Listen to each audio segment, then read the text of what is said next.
The first flame kissed the roof of the general store just as the church bells struck noon, and by the time they finished their 12 doleful notes, Redemption Springs was already dying. Before we ride into tonight's story, take a moment to like this tale, subscribe for more epic Old West stories, and share it with someone who loves a good frontier legend.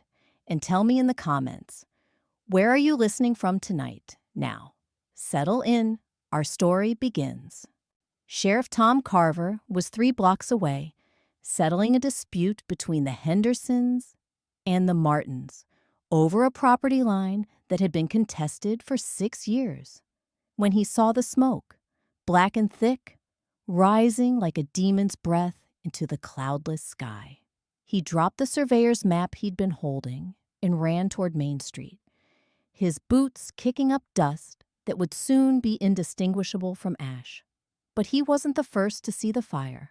Martha Keene, 62 years old and the town's most respected midwife, had been hanging laundry behind the boarding house when she spotted Jacob Marlowe riding slowly down the alley behind the commercial buildings.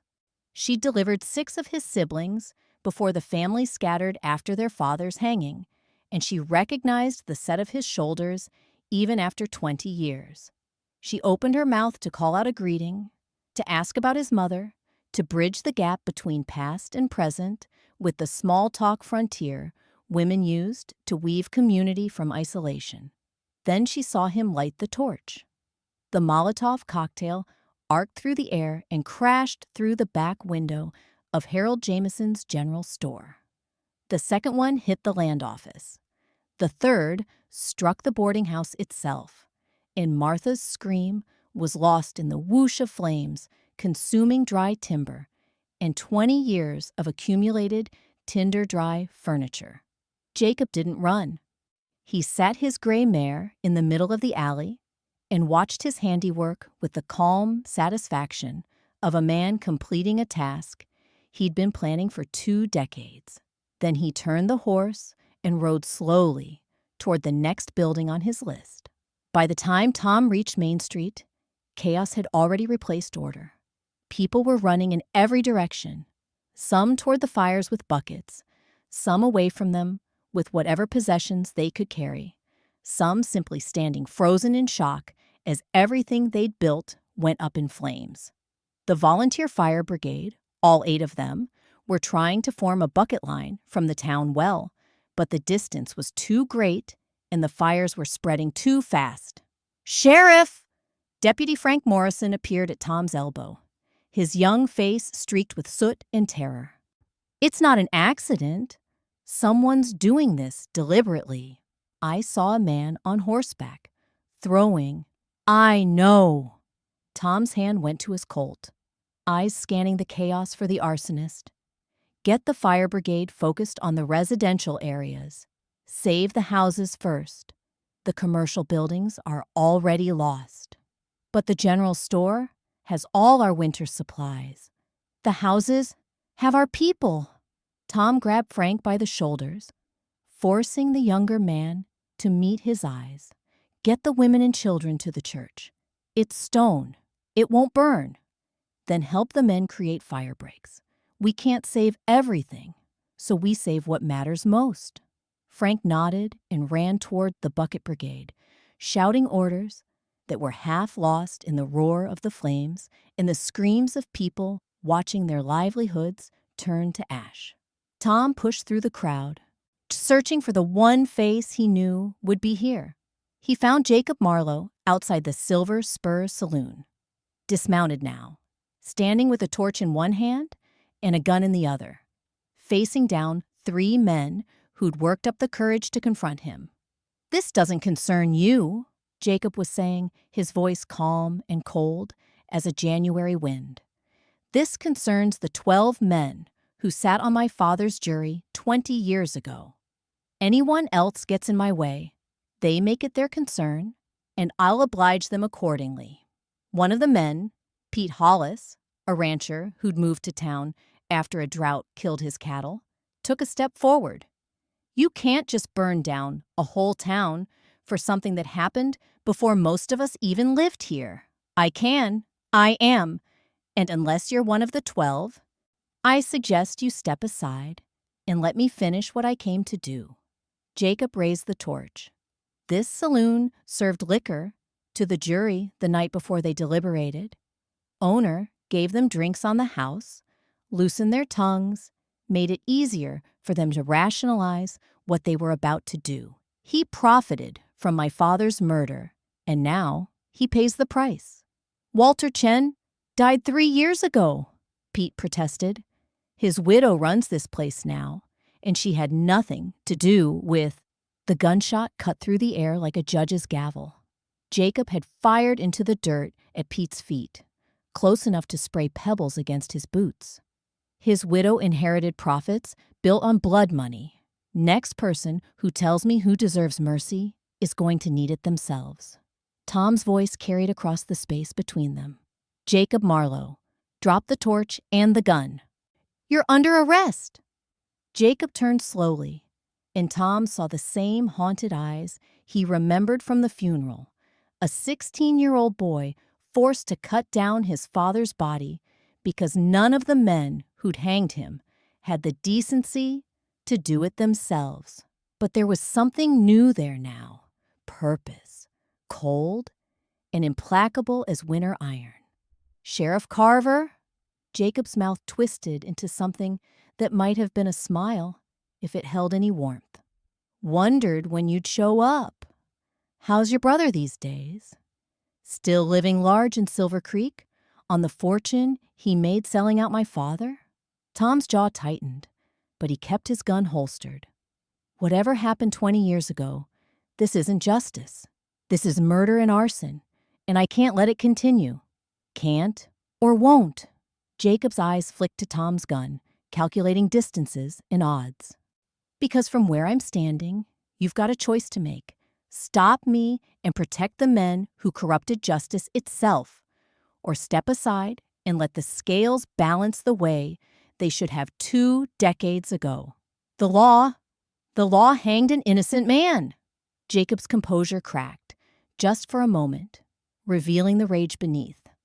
The law took bribes and false testimony and called it evidence. The law let 12 men sell their souls for silver and walk away clean. So forgive me if I don't bow down to your badge and your talk of proper procedure. Behind Tom, the town continued to burn. The boarding house was fully engulfed now, flames shooting 50 feet into the air. The land office had collapsed in on itself.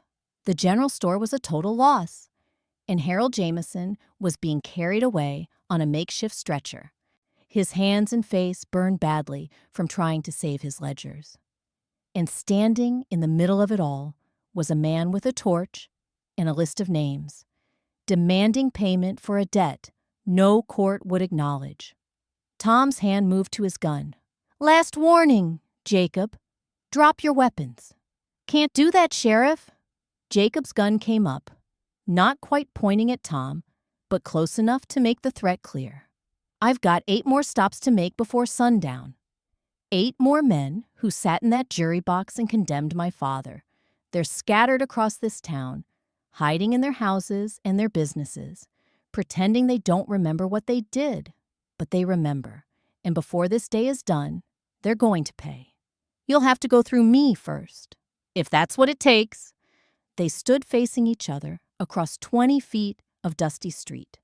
2 men who'd once been neighbors, separated now by 20 years in an unbridgeable gulf of justice, denied, and vengeance demanded. Tom could see the crowd gathering at the edges of his vision, could hear Frank Morrison shouting something about the church, could smell the smoke that was already staining the sky black.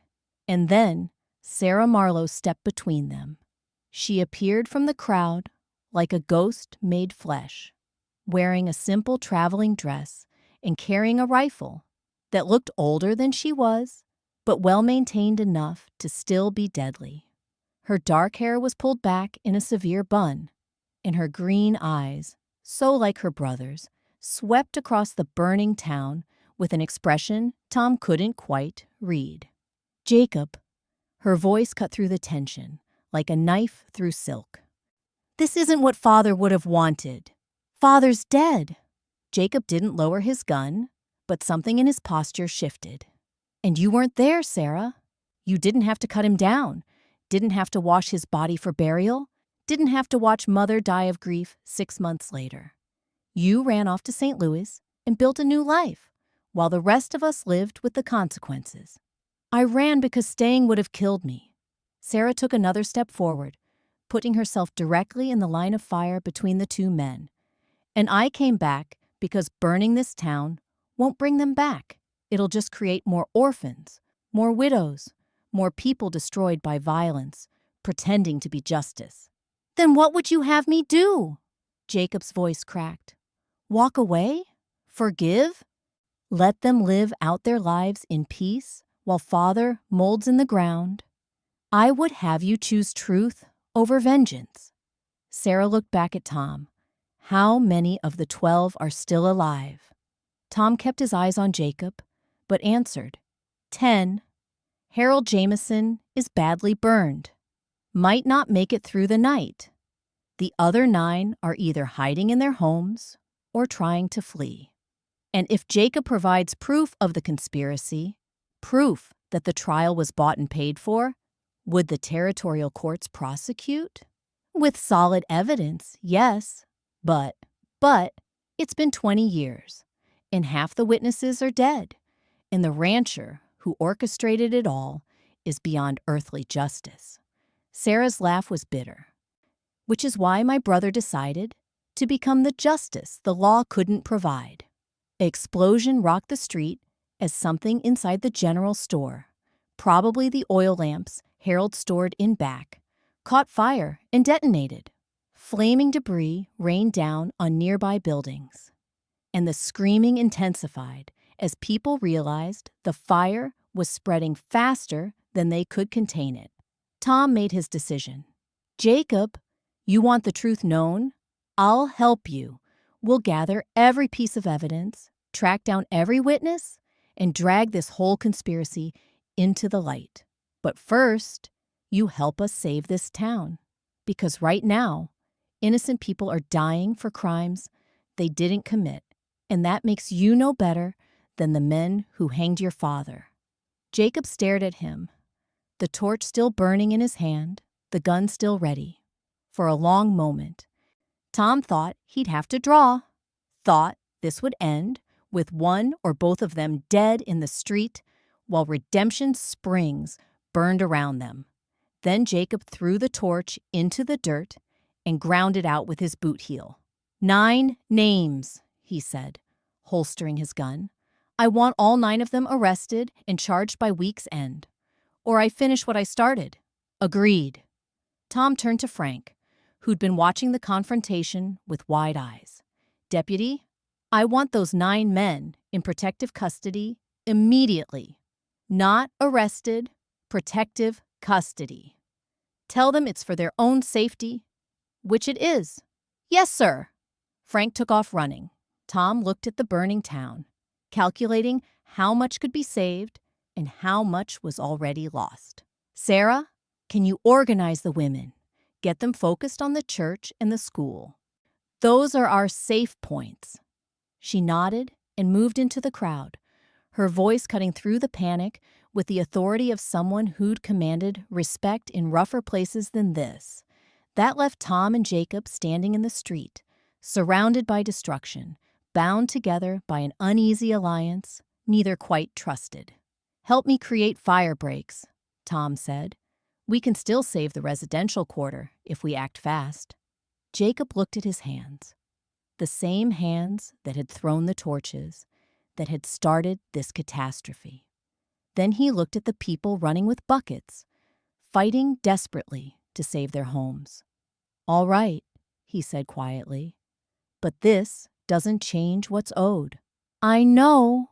They worked side by side for the next 4 hours, 2 men who should have been enemies, united by the immediate crisis. They tore down fences to create fire breaks. They helped carry water from the well. They pulled people from collapsing buildings and organize the able-bodied into teams that could actually make a difference. And slowly, painfully, with losses that would haunt the town for years, they managed to stop the fire's spread. By the time the sun set, painting the smoke-stained sky in shades of blood and gold, the eastern half of Main Street was gone. The general store, the land office, the boarding house, the saloon, the telegraph office, and 6 private residences had been reduced to smoking ruins. Harold Jameson was dead, burned trying to save his business. 2 children had died in the boarding house when their mother couldn't reach them through the flames. An elderly man had suffered a heart attack from the smoke and stress. 5 dead, and dozens injured. Half the town's commercial district destroyed. And at the center of it all, 9 men sat in the church basement under guard, knowing that their past had finally caught up to them and wondering whether they'd face justice from the law or vengeance from the man who'd already demonstrated his willingness to burn everything to ash.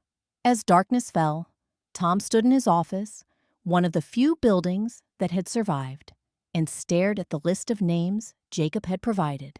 9 men, 9 families, 9 sets of choices made 20 years ago that had seemed reasonable at the time. Take the money, deliver the verdict, move on with life. But choices had consequences, and consequences had a way of compounding interest over time. What are you going to do with them? Sarah stood in the doorway, covered in soot and ash, in her dress torn from the day's labor. What I should have done 20 years ago. Tom looked up from the list. Investigate every aspect of that trial. Interview witnesses. Examine the evidence. Build a case that will stand up in territorial court.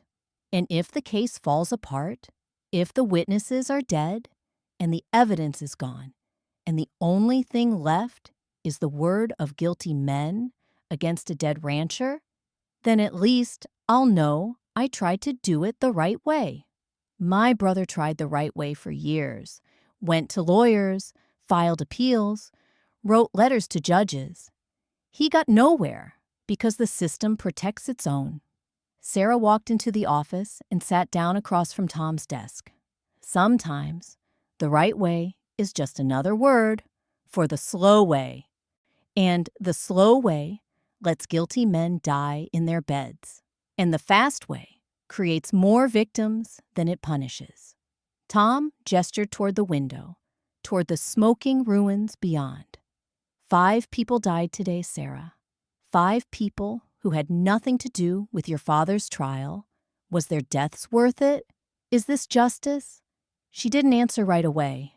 In the silence, they could hear the sounds of the town trying to rebuild. Hammers already echoing in the darkness, voices calling out for loved ones. The quiet sobbing of people who'd lost everything. No, she said finally, this isn't justice. But neither was my father's hanging. And I don't know anymore which is worse. The corruption that pretends to be law, or the vengeance that pretends to be righteousness. Tom leaned back in his chair, feeling every one of his 43 years pressing down on him like a physical weight. Tomorrow, I ride to Silver Creek. I need to talk to my brother, get his testimony about the Silver Conspiracy.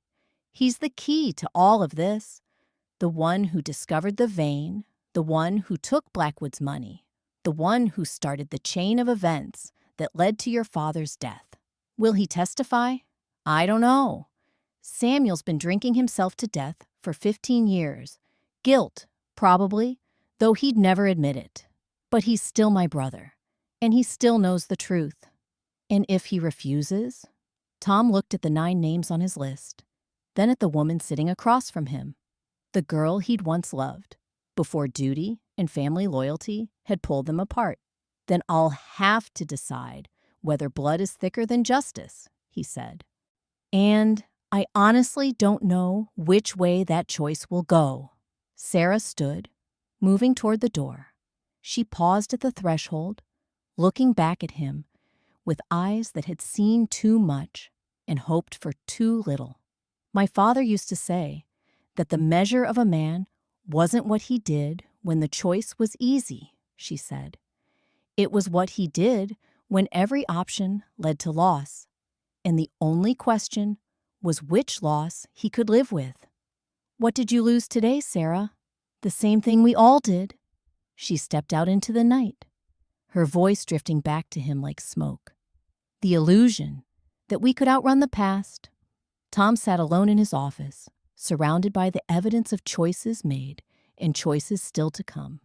Outside, Redemption Springs counted its dead and tried to imagine a future beyond the ashes, and somewhere in the church basement, 9 men waited to learn whether the law they'd corrupted would finally hold them accountable, or whether the vengeance they'd escaped for 20 years would find them anyway. The only certainty was that tomorrow would bring more impossible decisions, more alliances tested, more secrets unearthed. And in a dying mining town called Silver Creek, a man who'd sold his soul for silver was about to discover that some debts couldn't be paid with money, time, or even blood. They could only be paid with truth. The sun rose over Redemption Springs like a judge surveying the scene of a crime. Tom Carver hadn't slept. He'd spent the night interviewing the 9 men Jacob had named, watching them squirm and deflect, and finally, one by one, admit to pieces of the truth. By dawn, he had enough testimony to understand the full scope of the conspiracy, and enough contradictions to know that getting a conviction would be nearly impossible without Samuel's cooperation. The town had split into 3 factions overnight. The first faction, led by Mayor Edwin Pritchard, whose wife had lost the boarding house in the fire, wanted Jacob Marlowe hanged immediately. They'd gathered at first light outside the church, 40 angry men and women demanding frontier justice for the man who'd killed 5 of their neighbors and destroyed half the town. Tom could hear them from his office, their voices rising in a chant that made his blood run cold. Hang him! Hang him! Hang him! The second faction, smaller but more organized, had formed around Reverend Josiah Clay. They advocated for mercy and forgiveness, arguing that executing Jacob would perpetuate the cycle of violence rather than end it. They'd set up a prayer vigil in the church, praying for the souls of the dead and for wisdom to guide the living through this crisis. The third faction was the most dangerous because it had no leader and no clear purpose beyond chaos.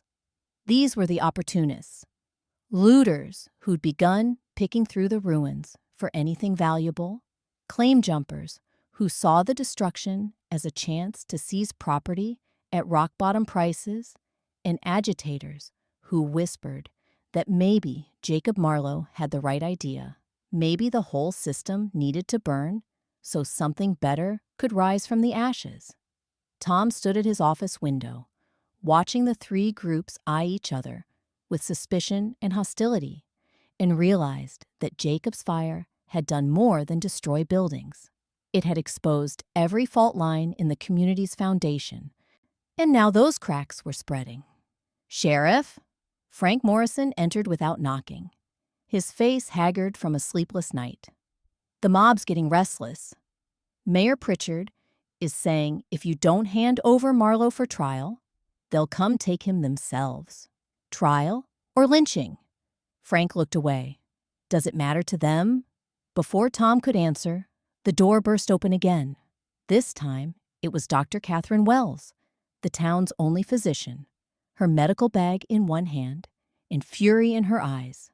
I've got 17 people with burns, 6 with smoke inhalation, and 3 more who won't make it through the week, she snapped.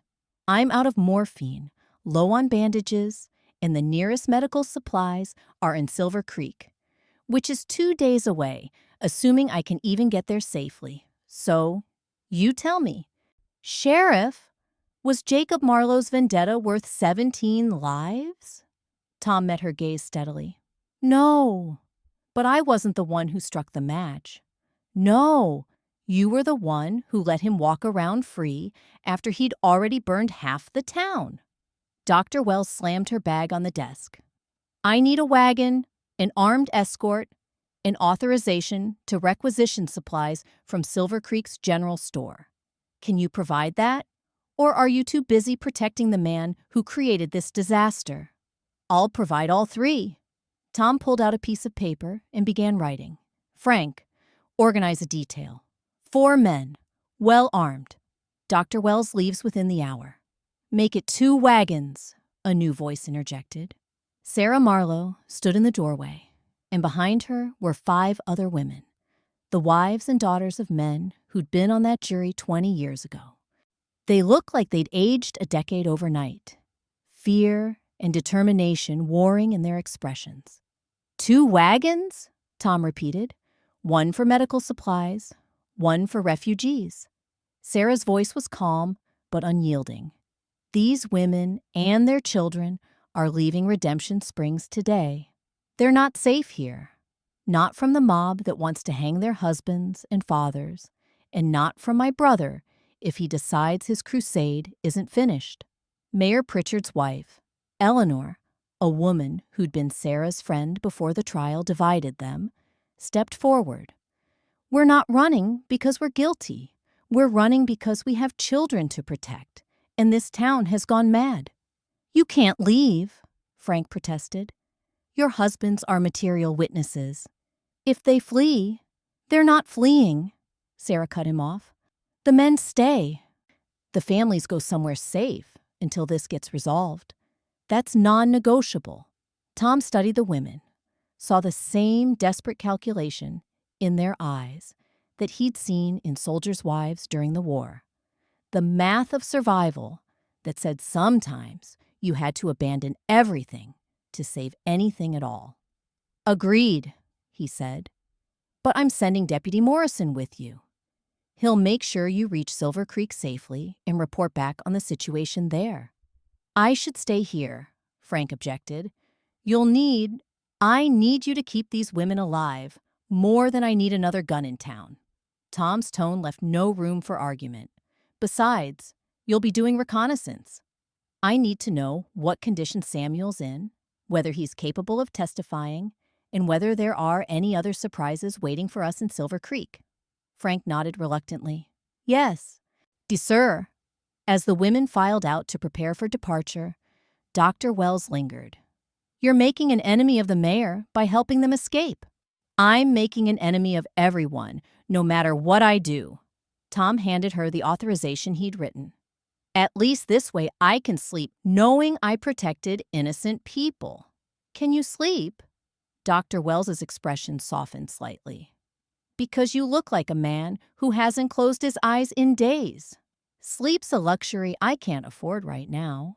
She left, and Tom was alone with his thoughts for exactly 30 seconds before the next crisis arrived. This time, it was Michael Chen, the 25-year-old son of the late Walter Chen, who'd owned the Silver Spur Saloon. Michael had been in Denver when his father died 3 years ago, and he'd returned to run the family business with his mother. Now the saloon was ashes. In Michael's face was a mask of barely controlled rage. My mother's lost everything, he said without preamble. The saloon was our livelihood. We had no insurance because the premiums were too high. And now I'm supposed to just accept that Jacob Marlowe gets to walk free while we starve? He's not walking free. He's under protective custody, I heard. Michael's laugh was harsh. You're protecting him from the mob. But who's protecting us from him? What happens when he decides the job isn't done?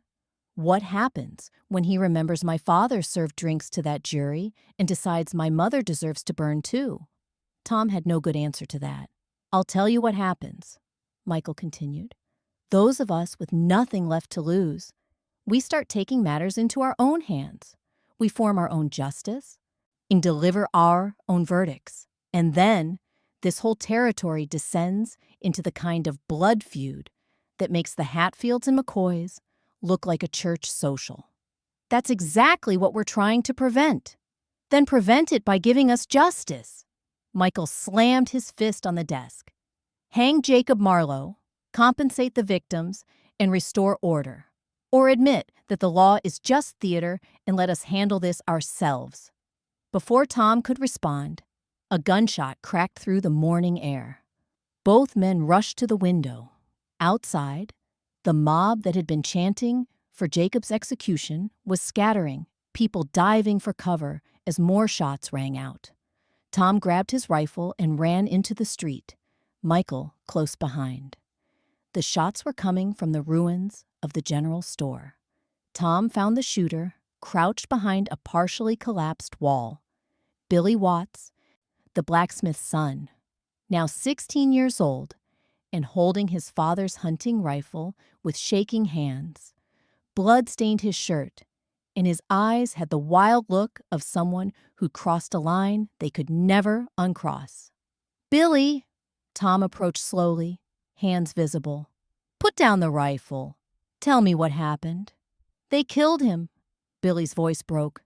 "They killed my father, and they're just walking around like nothing happened." Tom's stomach dropped. "Who killed your father?" "Them." Billy pointed the rifle at 3 men standing near the church. Herbert Morrison, James Whitlock, and Samuel Donovan. All 3 had been on the jury that convicted Lucas Marlowe. All 3 had spent the night in protective custody and been released an hour ago when Tom determined they posed no flight risk. "My father confronted them," Billy continued, tears streaming down his face. "Said they brought this destruction on all of us with their greed. Said they should confess, make it right. And Whitlock, he pulled a knife. They fought. And now my father's dead in the street, and you're protecting his killers." Tom looked past Billy and saw the body, Nathaniel Watts, the blacksmith, lying in a spreading pool of blood with a knife wound in his chest. The mob that had been demanding Jacob's execution was now surging toward the 3 jurors.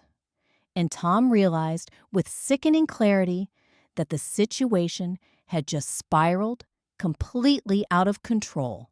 "Frank!" he shouted, but then remembered Frank was preparing the wagon train. He was alone. The 3 jurors saw the mob coming and ran for the church. The crowd pursued, howling for blood. Reverend Clay tried to bar the door, shouting about sanctuary. But the mob pushed past him like he was smoke.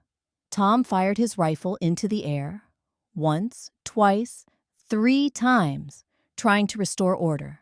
But the sound was lost in the chaos. Just one more noise in a symphony of violence that had been building for 20 years and was finally reaching its crescendo. Then Sarah Marlowe fired her rifle, and everyone stopped.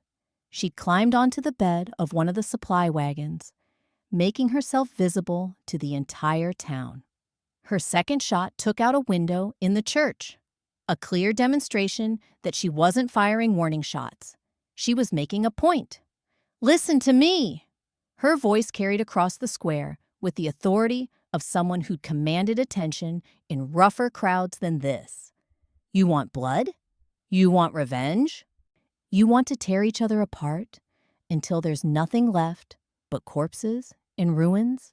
The mob hesitated, unsure how to respond to this woman who looked like one of them, but sounded like judgment itself.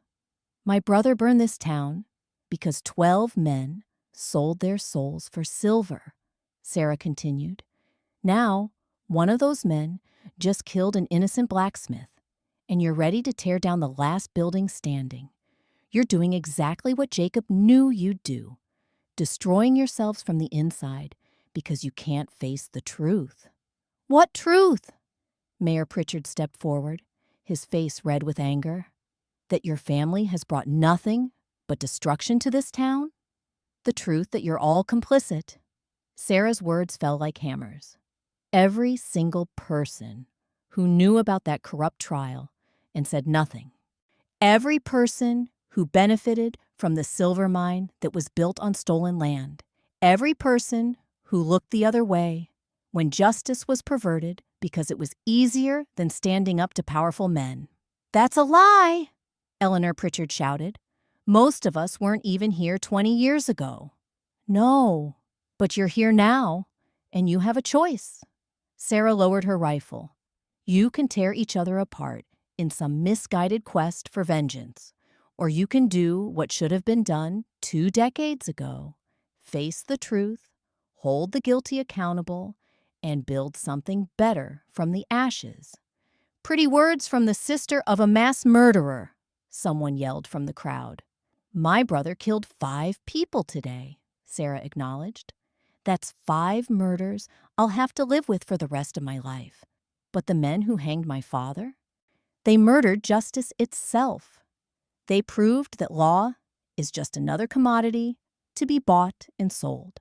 And until you reckon with that, until you admit that the system failed and needs to be rebuilt from the ground up, you're just perpetuating the same cycle. Tom seized the moment. She's right. All of you, stand down. The 3 men who killed Nathaniel Watts will be arrested and charged with murder. Billy Watts will be charged with assault with a deadly weapon, but released on his own recognizance, given the circumstances. And I'm declaring martial law in Redemption Springs effective immediately. You can't do that, Mayor Pritchard protested. You don't have the authority. I'm a duly appointed territorial sheriff, and this town is in a state of emergency. I have every authority. Tom's voice was iron. Anyone who defies this order will be arrested. Anyone who commits violence will be prosecuted to the fullest extent of the law. And anyone who doesn't like it can take it up with the territorial governor when he arrives next week. The lie about the governor was a gamble, but it worked. The crowd began to disperse, people muttering but moving away from the church. Tom turned to find the 3 jurors cowering inside. James Whitlock was covered in Nathaniel Watts' blood, the knife still in his hand. He looked up at Tom with the desperate eyes of a man who knew he just traded one death sentence for another. It was self-defense, Whitlock stammered. He attacked me. I was just, save it for the trial. Tom took the knife as evidence. All 3 of you are under arrest for murder. You'll be held separately from Jacob Marlowe, and you'll have counsel appointed. But as of this moment, you're done walking free. By noon, Tom had 9 men in custody, 6 original jurors, the 3 who'd killed Nathaniel Watts, and Jacob Marlowe himself, housed in a separate cell. The jail was overcrowded, the town was traumatized, and the situation was deteriorating by the hour. The wagon train departed at 1 o'clock. 2 wagons carrying Dr. Wells, 8 women, 12 children, and enough supplies to reach Silver Creek. Frank Morrison rode alongside as escort, his young face set with determination to prove himself capable of the responsibility Tom had given him. Tom watched them leave from his office window, knowing he'd just sent away the only deputy he could trust, and half the witnesses he'd need for any trial. But keeping them here would have meant more violence, more death, more chaos. Sarah appeared at his elbow. You did the right thing. Did I? Because from where I'm standing, I just made myself completely alone in a town that wants to tear itself apart. You're not alone. She set her rifle on his desk. I'm staying. Someone needs to keep my brother from doing something even more destructive. And someone needs to make sure those jurors actually face justice. And if the mob comes for them, then we defend them, not because they deserve it, but because the moment we let the mob decide who lives and dies, we become exactly what Jacob's fighting against. Sarah met his eyes. My father believed in the law, Tom. Even when it failed him, even when it killed him, he believed there was something worth saving in the idea that justice should be blind and fair and available to everyone. Your father was a better man than most. He was, which is why I can't let his memory be used to justify more killing. She picked up her rifle again. Where's Jacob now? in the jail, refuses to eat, refuses to talk, just sits there staring at the wall like he's waiting for something. He is waiting for you to fail, for the system to prove him right. Sarah headed toward the door. I'm going to talk to him. Sarah, he's my brother. He'll listen to me, or he won't, but I have to try. She left, and Tom was alone again, with the weight of 9 prisoners, a murdered blacksmith, and a town fracturing along every possible fault line. He sat down at his desk and began writing the hardest letter of his life, a message to his brother Samuel in Silver Creek, asking him to come to Redemption Springs and testify about the conspiracy that had set all this in motion. He knew what it would cost Samuel to confess publicly. He knew it would probably kill him, either from shame or from the bottle he'd drown himself in afterward. But he also knew it was the only way to save what was left of Redemption Springs. As he sealed the letter, he heard shouting outside, not the mob this time, something different. He rushed to the window and saw riders approaching from the east. 6 of them, wearing dusters and carrying rifles, moving with the coordinated precision of men who'd worked together before. Professional gunmen. Tom recognized the leader, Silas Blackwood, a nephew of the rancher who'd orchestrated Lucas Marlowe's execution. Silas had inherited the family's money in the family's grudges, and he'd apparently decided that Jacob Marlowe's vendetta required a response. This wasn't over. It was escalating. And as Tom watched the gunmen ride into town, he realized that Sarah had been right about one thing. They were all going to have to choose which sins they could live with, because the choices ahead would determine not just who lived and who died, but whether anything resembling justice could survive in a frontier town where the past refused to stay buried and the future looked like nothing but fire and blood. The gunmen made camp on the eastern edge of town, close enough to be seen, but far enough to avoid Tom's immediate jurisdiction. They built their fires, tended their horses, and waited with the patient malevolence of men who understood that violence was most effective when it was anticipated but not yet delivered. Tom watched them from his office window as the sun began its descent toward the western mountains. 6 professional killers, led by Silas Blackwood, a man who'd spent the last 20 years building his uncle's fortune into an empire that stretched across 3 territories. Silas didn't need to burn towns. He bought them, piece by piece, until the people living there worked for him, whether they knew it or not. They're not here for justice, Sarah said from behind him. She'd returned from talking to Jacob, her face drawn and troubled. They're here to make an example. Kill Jacob, intimidate anyone who might testify about the conspiracy, and bury the truth so deep it never sees sunlight again. What did Jacob say? That he expected this, that Silas Blackwood wouldn't let his uncle's legacy be tarnished by the truth. Sarah set a cup of coffee on Tom's desk, strong and bitter, the kind that kept men awake through impossible nights. He also said, you should let him go. Let him face Blackwood's men alone. Finish this as a blood feud, rather than dragging the whole town into it. And what did you say?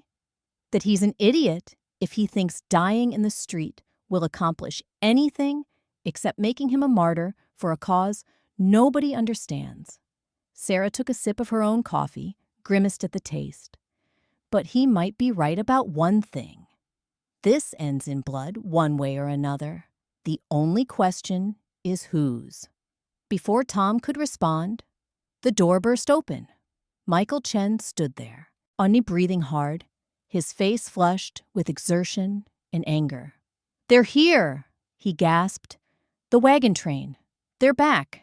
And you need to see this. Tom grabbed his rifle and ran outside. The 2 wagons were indeed returning, but something was terribly wrong. Only one driver sat visible on the lead wagon, slumped forward with the reins slack in his hands. The second wagon was being pulled by a single horse, the harness cut or broken, and there was blood on the wooden sides. As the wagons rolled to a stop in front of the jail, Tom saw why Michael had been so shaken. Dr. Catherine Wells was driving the lead wagon, but her medical bag was open beside her, and her hands were covered in blood. In the back of the wagon were bodies, 4 of them, covered with blankets, but unmistakably dead. The women and children who'd fled for safety were huddled in the second wagon, their faces masks of trauma and shock, and Frank Morrison was nowhere to be seen. What happened? Tom reached the wagon as Dr. Wells climbed down, her legs barely holding her weight. Ambush! Her voice was hollow, mechanical. 10 miles outside town. They were waiting in the rocks near Devil's Canyon. Knew exactly when we'd be passing through. Sarah appeared at Tom's side. Who was waiting? Men wearing masks. Professional. They killed the 2 outriders immediately. Perfect shots. No warning. Then they started shooting at the wagons. Dr. Wells's hand shook as she tried to wipe the blood off, succeeding only in smearing it further. Frank Morrison, he charged them, drew their fire while we tried to escape. I saw him go down, saw the bullets hit him, but we couldn't stop.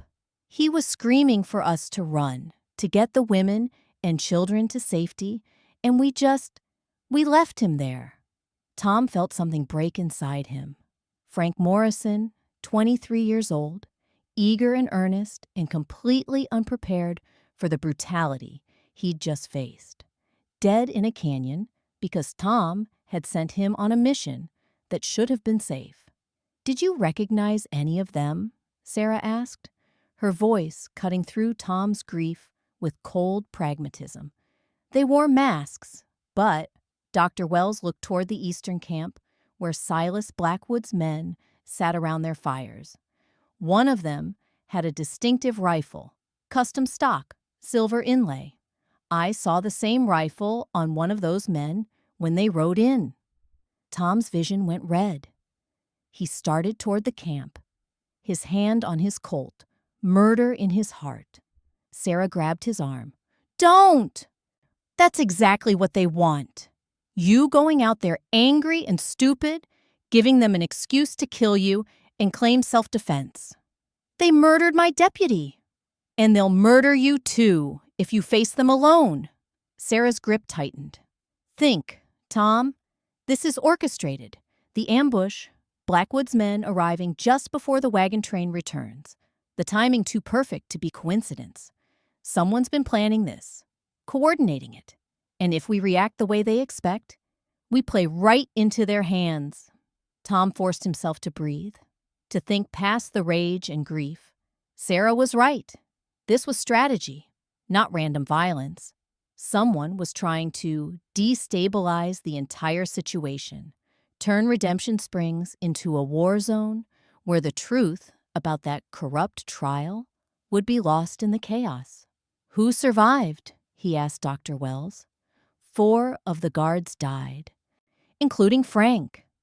Eleanor Pritchard took a bullet to the shoulder, but she'll live. The children are physically unharmed, but traumatized. The women, she gestured helplessly at the wagon. They watched their protectors die. They know now there's nowhere safe. Tom turned to the gathering crowd. More people had emerged from their homes and businesses, drawn by the commotion. He saw fear in their faces, but also anger, and a desperate need for someone to take control, to make sense of the senseless.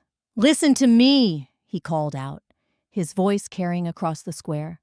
What happened today was murder, plain and simple, an ambush on innocent people trying to escape violence. And I promise you, the people responsible will face justice. Justice? Mayor Pritchard pushed through the crowd, his face contorted with rage. Your justice got my wife shot. Your justice got 4 men killed. Maybe it's time we tried something else. Like what? Tom challenged. A lynch mob? A blood feud? You want to march out to that camp and start a shooting war with professional killers? I want my town back, Pritchard shouted, and the crowd roared its agreement. I want the people responsible for this nightmare to pay. And I don't care if it's Jacob Marlowe, Silas Blackwood, or you, Sheriff Carver.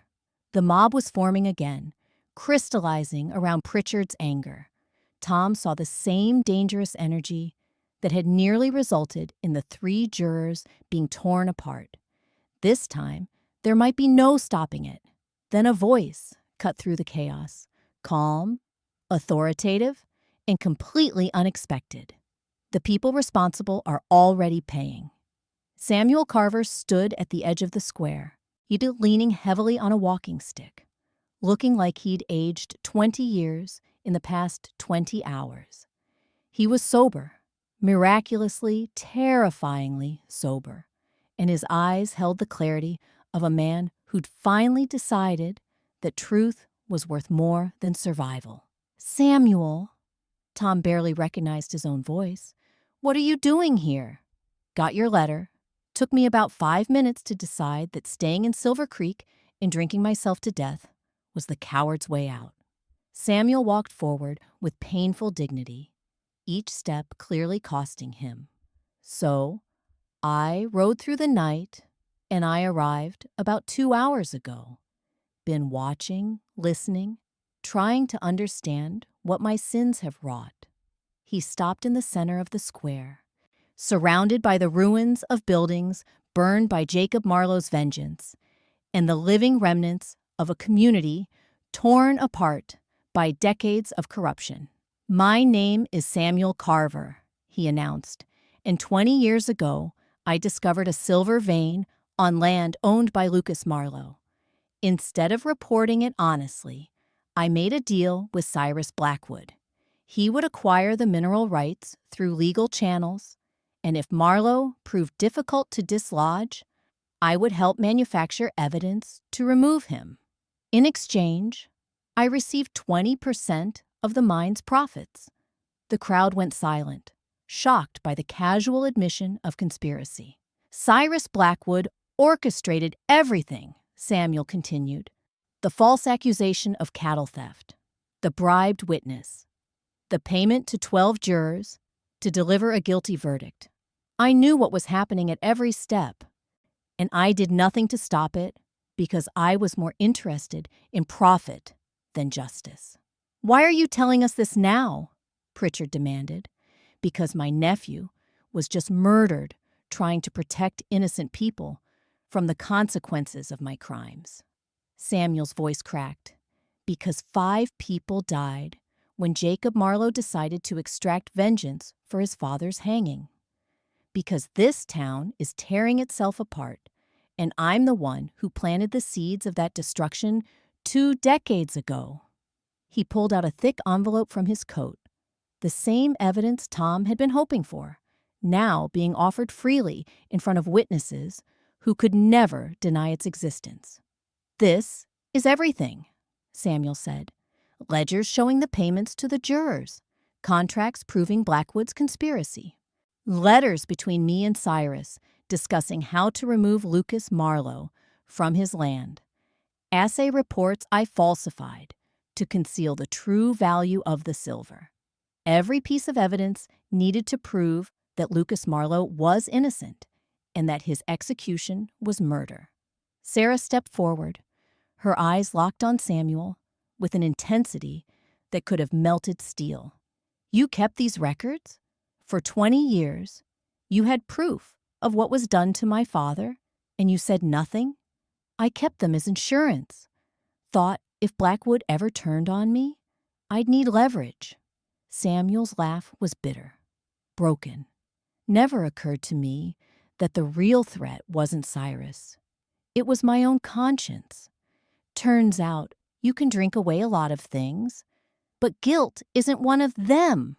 Tom moved to his brother's side. Samuel, you understand what you're doing? This confession is public. You'll be arrested, tried, probably convicted of conspiracy to commit murder. I know. Samuel handed the envelope to Tom. And I'm ready for that. But first, we need to deal with Silas Blackwood and his men, because they didn't come here to arrest Jacob Marlowe. They came to bury the truth, and they'll kill anyone who gets in their way. As if summoned by his name, Silas Blackwood himself appeared at the edge of the square. He was everything his Uncle Cyrus had been: wealthy, confident, and utterly convinced that money and power trumped law and morality. Tall and impeccably dressed, despite the dusty frontier setting, he looked like a man who'd never faced a consequence in his privileged life. "Samuel Carver!" Silas called out, his voice dripping with condescension. "Still alive, I see. Pity. I'd hoped the bottle would have finished you by now and saved me the trouble." "Silas Blackwood." Samuel straightened, despite the obvious pain. "Come to protect your uncle's legacy? Come to protect my family's property rights." Silas walked forward, his men falling into formation behind him. 6 guns against a town of traumatized civilians. My uncle legally purchased mineral rights to that land. Lucas Marlowe was tried by a jury of his peers and found guilty of cattle theft. Any suggestion otherwise is slander against a dead man who can't defend himself. "Your uncle manufactured evidence and bought a verdict," Tom interjected, "and Samuel just confessed to the conspiracy in front of 50 witnesses. The drunken ravings of a man desperate for relevance." Silas smiled, cold and cruel.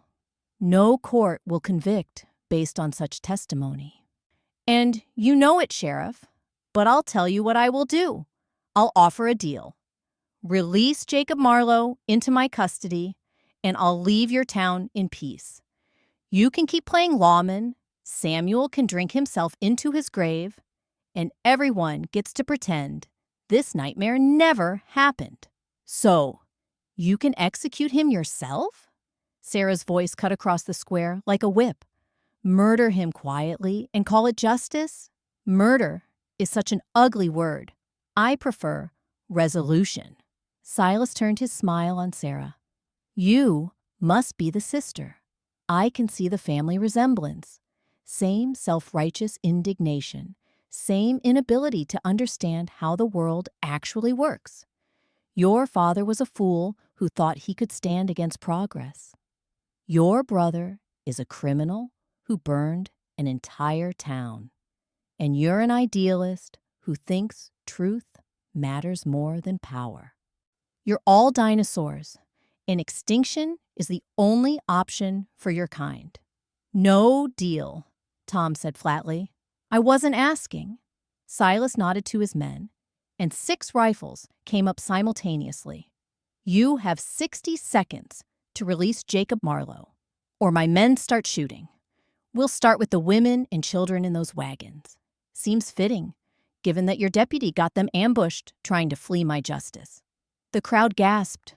Some people began backing away.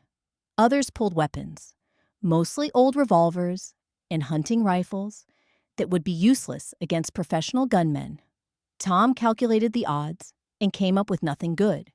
Even if he and Sarah were perfect shots, even if Samuel could still handle a gun, even if the townspeople fought instead of fled, they were outmatched and outgunned. "You're bluffing," Tom said, but he wasn't sure. "Am I?" Silas drew his own pistol, ornate, expensive, probably never fired in anger. "My uncle built an empire on the willingness to do what others wouldn't. I inherited that empire and that philosophy. So yes, Sheriff, I will absolutely order my men to slaughter civilians if it protects my interests. The question is whether you have the spine to call my bluff or the sense to fold." The 60 seconds ticked by in agonizing silence. Tom's mind raced through options. Release Jacob and hope Silas kept his word. Refuse and watch the massacre begin. Try to negotiate for more time. Draw his gun and accept mutual destruction. None of them were good. Then Jacob Marlowe solved the problem by walking out of the jail, his hands raised, no weapons visible. "I'll go with you," he announced, "on one condition. You let everyone here live, and You listen to what I have to say." "Jacob, no!" Sarah started toward her brother, but Tom held her back. Silas studied Jacob with the interest of a predator evaluating prey. "What could you possibly say that I'd want to hear?" "The location of the second vein." The words dropped into the square like stones into still water, creating ripples that spread to every corner. Silas's expression changed, avarice replacing cruelty, interest replacing contempt. "What second vein?" "My father spent 10 years surveying that land before your uncle murdered him. He kept journals, maps, core samples. He knew there was silver under his property, but he also knew there was something more, a second vein, deeper and richer than the one Samuel discovered." Jacob walked forward until he stood face to face with Silas. That's why he never sold. He never gave up, never accepted your uncle's offers. He was waiting until he could afford proper mining equipment to extract it himself. "You're lying." "Am I?" Then why did Cyrus Blackwood spend the last 5 years of his life digging tunnels in every direction from that original vein? Why did the mine collapse that killed him happen while he was exploring an entirely new section? Jacob pulled a folded map from inside his shirt. "My father left his research to my mother. She gave it to me before she died. I've spent 20 years studying it, verifying it, confirming what he suspected." He held up the map, and Tom could see lines and notations scrawled in faded ink, the work of a man who'd understood geology better than any assayer. "There's enough silver in that second vein to make the first one look like pocket change," Jacob continued. "Enough to fund a railroad, build a city, change the entire economic landscape of this territory. And I'm the only person alive who knows exactly where it is." "Even if that's true," Silas said carefully, "the land now belongs to my family's mining consortium. We'll find it eventually. Will you? Because my father specifically chose land with complex geological features, fault lines, underground rivers, mineral deposits that confuse standard surveying equipment. You could dig for 100 years and never find it." Jacob's smile was sharp and bitter. "But I can lead you straight to it, in exchange for one thing. Name it. You let everyone in this town live. You allow a fair trial for the jurors who conspired to murder my father. You permit Samuel Carver to testify without interference. And when it's all over, when justice has finally been served, you can have your silver, and I'll have my peace. And if I refuse," Jacob pulled a match from his pocket and held it near the map, "then I burn this, and the location dies with me. You can kill me, torture me, threaten everyone I love.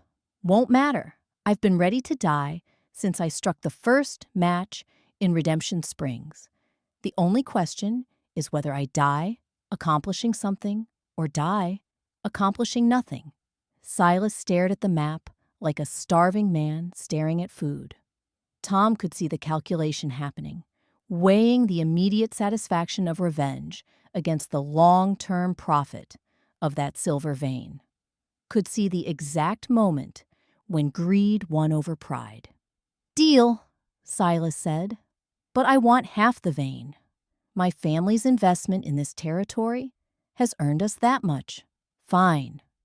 Half the vein, full amnesty for everyone in Redemption Springs, and you testify about your uncle's conspiracy. I'll testify that my uncle made business decisions I wasn't privy to. That's all. Good enough." Jacob lowered the match. "You get your silver, I get my justice, and maybe, just maybe, something good comes from all this death and destruction." Tom wanted to object, wanted to point out that this was still corruption, trading truth for treasure, justice for geology. But he looked at the townspeople, saw the relief on their faces that the immediate threat had passed, and realized that sometimes perfect justice was the enemy of actual survival. "We'll need a judge from Silver Creek," Tom said. "Someone neutral who can oversee the trials and ensure everything is legal." "Judge Margaret Blackstone," Sarah suggested. "She's honest, smart, and she owes my family a debt. Her daughter lived when I nursed her through typhoid fever in St. Louis." "I know, Margaret," Samuel interjected. "She'll be fair, which means she'll also be brutal. Everyone involved is going to face consequences." "Good." Tom looked at his brother, then at Jacob, then at Silas Blackwood, and the assembled townspeople, because consequences are long overdue. The trial took place 3 weeks later, after Judge Blackstone had reviewed all the evidence and assembled a new jury from surrounding territories.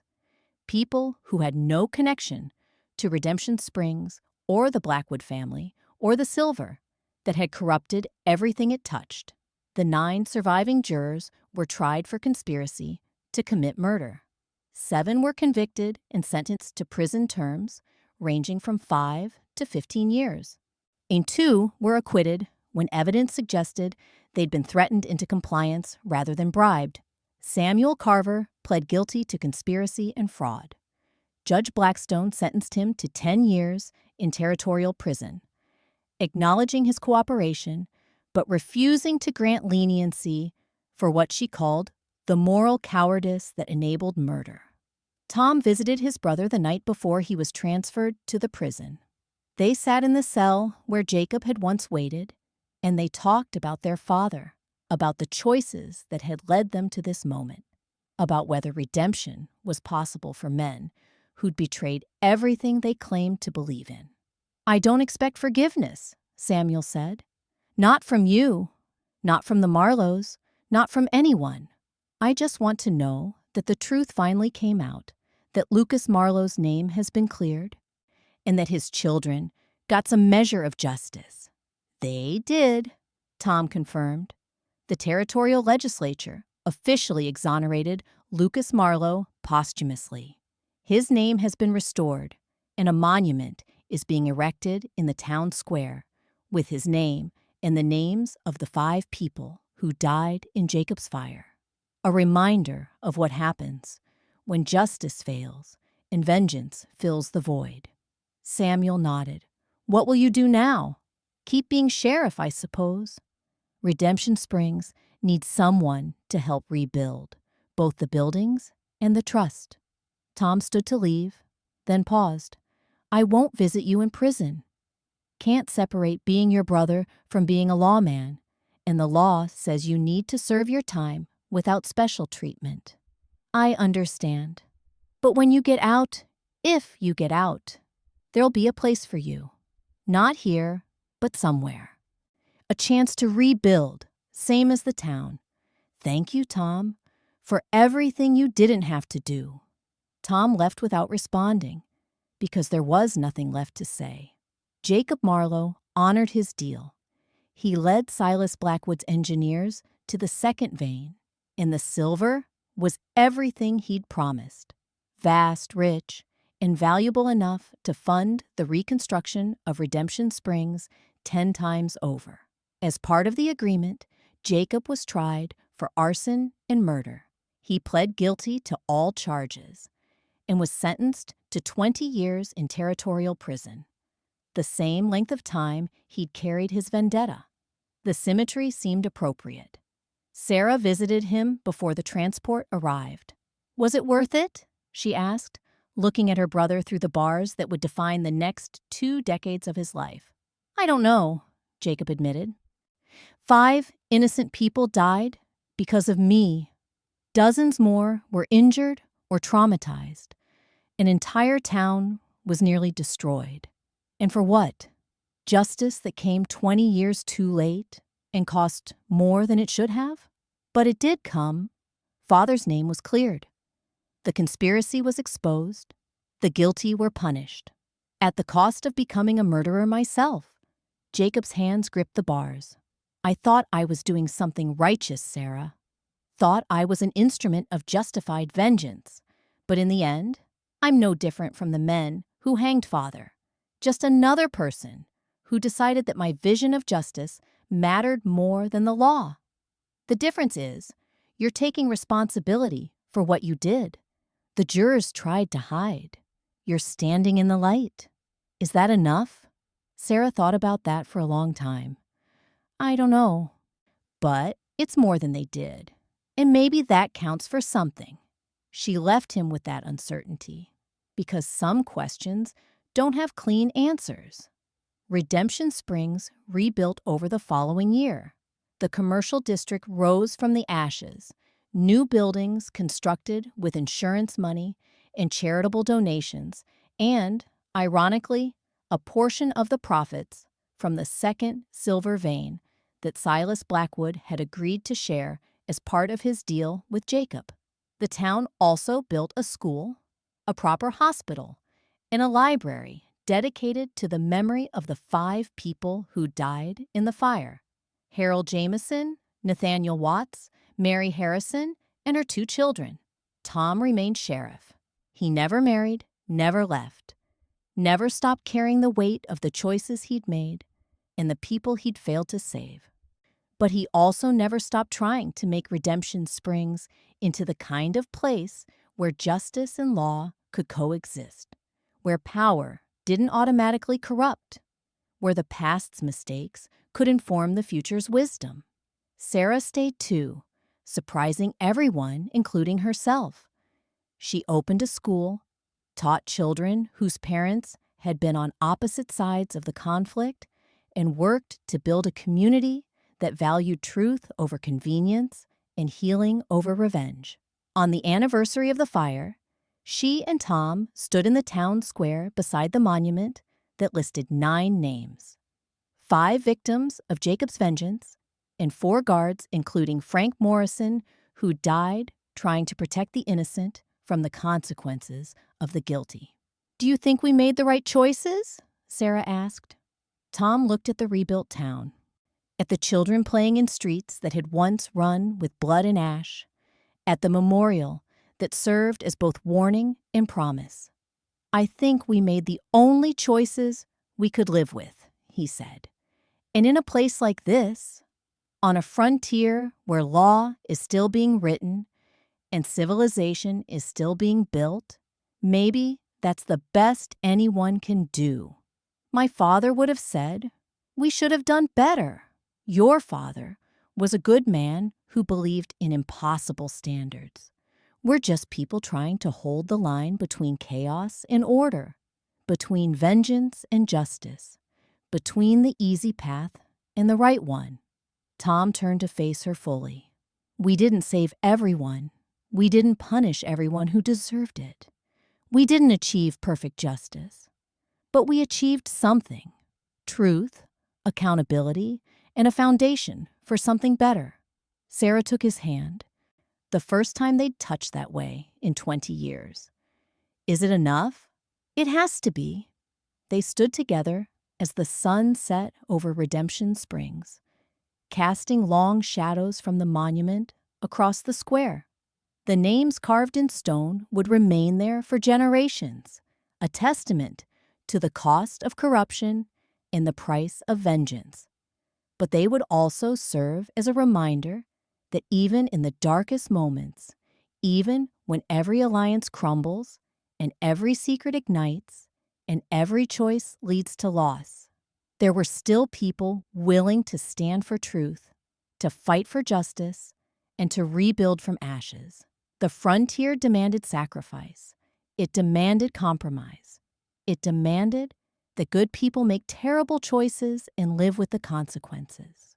But it also offered something precious: the chance to build something better from the ruins of what came before.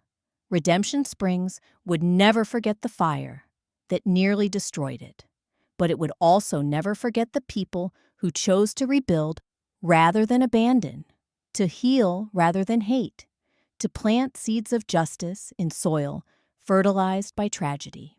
And perhaps that was the greatest revenge against those who'd believed that power and silver mattered more than truth and honor, proving them wrong by surviving, growing, and becoming something they'd never imagined possible, a town that actually lived up to its name.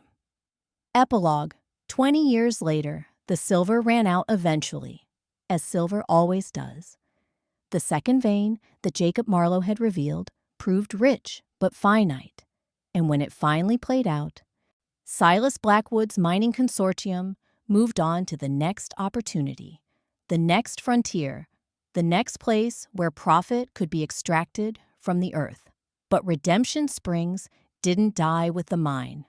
The town had diversified, built schools and businesses that didn't depend on mineral wealth, established a reputation as a place where the law actually meant something, and where corrupt men couldn't buy their way out of consequences.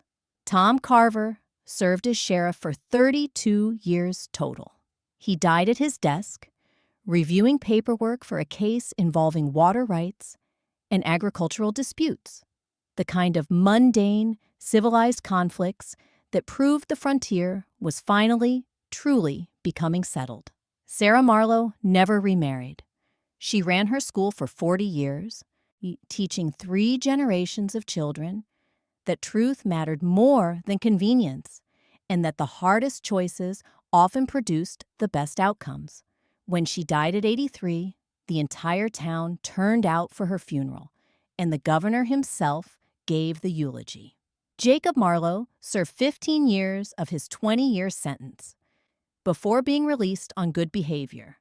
He never returned to Redemption Springs. Instead, he traveled to Montana, where he worked as a surveyor and mining consultant, using his father's research methods to help small landowners understand what lay beneath their property before powerful interests could cheat them out of it. He died at 62, thrown from a horse while surveying a remote claim. They found him 2 days later with his father's journals in his saddlebag and a map in his hand, still searching for truth beneath the surface of things. Samuel Carver served his full 10-year sentence. When he was released, he didn't return to Redemption Springs or Silver Creek. He settled in a small town in California, worked as a clerk in a general store, and spent his evenings writing a memoir about the conspiracy that had defined and destroyed his life. The memoir was published posthumously and became required reading in law schools across the territory, a cautionary tale about the corruption of justice and the long, painful road to making things right. The Blackwood family mining empire eventually collapsed under the weight of its own greed and corruption. Silas died broke and bitter, having made and lost 3 fortunes chasing silver that kept promising more than it delivered.